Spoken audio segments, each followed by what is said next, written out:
노벨상을 받은 위대한 과학자가 그린 추상화, 상상이 가시나요? 오늘은 과학의 날카로운 정밀함과 예술의 뜨거운 감성을 한 사람의 인생에 녹여낸 인물, 바로 요아킴 프랑크의 놀라운 세계를 들여다보겠습니다. 자, 지금 보시는 이 두 이미지. 왼쪽은 생명의 작동 원리를 담은 복잡하고 정교한 과학 도표고요. 오른쪽은 그냥 보기만 해도 감성을 마구자극하는 강렬한 추상화입니다. 언뜻 보면 정말 아무 상관없어 보이죠? 하지만 놀랍게도 이 두 세계를 완벽하게 연결하는 한 사람이 있습니다. 그 이름이 바로 요아킴 프랑크입니다. 첫 번째 파트, 과학자, 예술가, 그리고 노벨상 수상자입니다. 우선 그가 도대체 어떤 인물인지부터 한번 알아보죠. 요아킴 프랑크는 1940년 독일에서 태어난 생물 물리학자인데요. 그에겐 아주 강력한 열망이 하나 있었어요. 뭐냐면 생명이 움직이는 방식을 가장 근본적인 수준, 그러니까 원자 단위에서 직접 보고 싶다는 거였죠. 바로 이 순수한 호기심이 나중에 세상을 바꿀 엄청난 발견으로 이어지게 됩니다. 그리고 마침내 2017년, 수십 년간 이어온 그의 끈질긴 집념은 과학계 최고의 영예, 바로 노벨상을 수상하는 쾌거로 이어집니다. 근데 이 영광은 그 혼자만의 것이 아니었어요.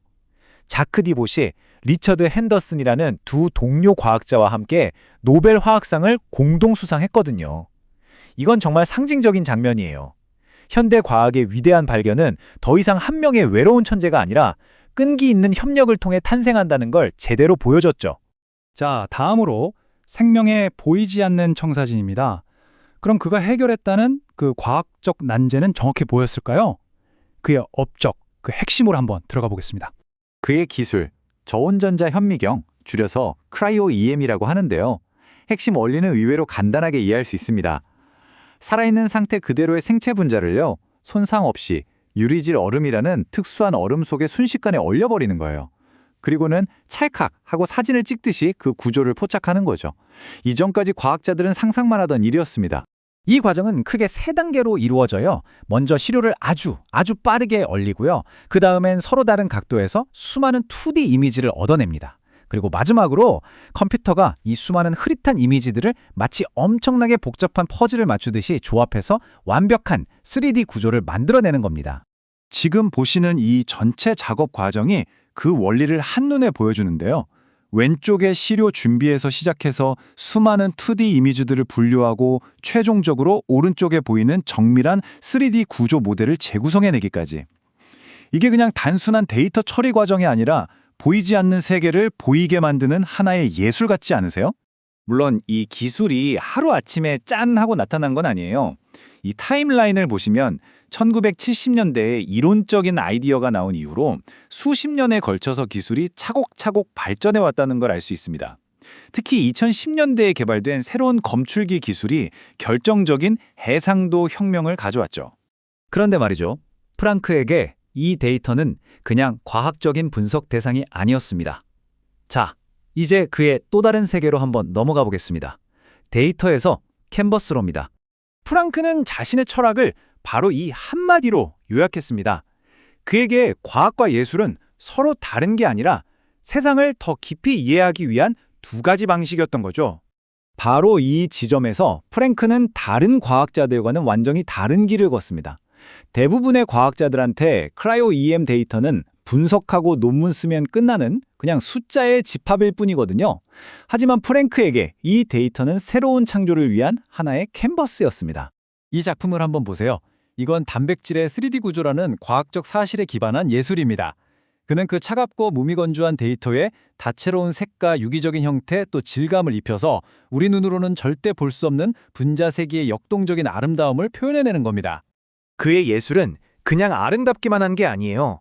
일반 대중들이 복잡한 과학의 세계를 어렵게 느끼지 않고 감성적으로 받아들이고 또 직관적으로 이해할 수 있게 만드는 일종의 다리 역할을 하는 셈이죠. 이런 창의성은 사실 그의 삶 전체를 관통하는 DNA 같은 거였어요. 그의 아내와 두 자녀 역시 모두 예술가였거든요. 과학적인 탐구와 예술적인 표현이 자연스럽게 어우러지는 환경 속에서 그의 독특한 시각은 더 깊어질 수밖에 없었을 겁니다. 자, 이제 마지막 섹션, 보는 것의 혁명입니다. 그의 과학과 예술이 함께 만들어낸 이 보는 것에 대한 혁명이 우리에게 어떤 의미를 갖는지 한번 정리해 보겠습니다. 그의 과학적 유산은 정말 어마어마합니다. 분자를 볼 수 있게 되면서 인류는 질병과의 싸움에서 정말 강력한 무기를 얻게 된 거예요. 신약 개발은 훨씬 빨라졌고 바이러스가 어떻게 작동하는지 속속들이 파헤칠 수 있게 됐고요. 심지어 유전자 치료 같은 미래의학의 문이 활짝 열렸습니다. 그의 연구가 우리 삶을 어떻게 바꿨는지 보여주는 가장 극적인 예가 바로 여기 있습니다. 전 세계가 멈춰섰던 코로나19 팬데믹. 바이러스의 정확한 구조를 이렇게나 빨리 파악하고 mRNA 백신을 전례 없는 속도로 개발할 수 있었던 그 배경에는 바로 이 저온전자 현미종 기술이 있었습니다. 동시에 그의 예술은 과학의 문턱을 낮추는 아주 중요한 역할을 합니다. 보이지 않는 세계의 아름다움을 보여줌으로써 사람들의 호기심을 자극하고요. 과학을 더 친근하고 흥미로운 분야로 만들고 있는 거죠. 유아힘 프랑크의 삶은 과학과 예술이 서로 다른 별개의 섬이 아니라 사실은 하나의 대륙이라는 걸 보여줍니다. 그의 이야기는 우리에게 이런 질문을 남기네요. 이성과 감성이 만나는 바로 그 경계에서 우리는 또 어떤 경이로움을 발견하게 될까요? 오늘 이야기는 여기까지입니다.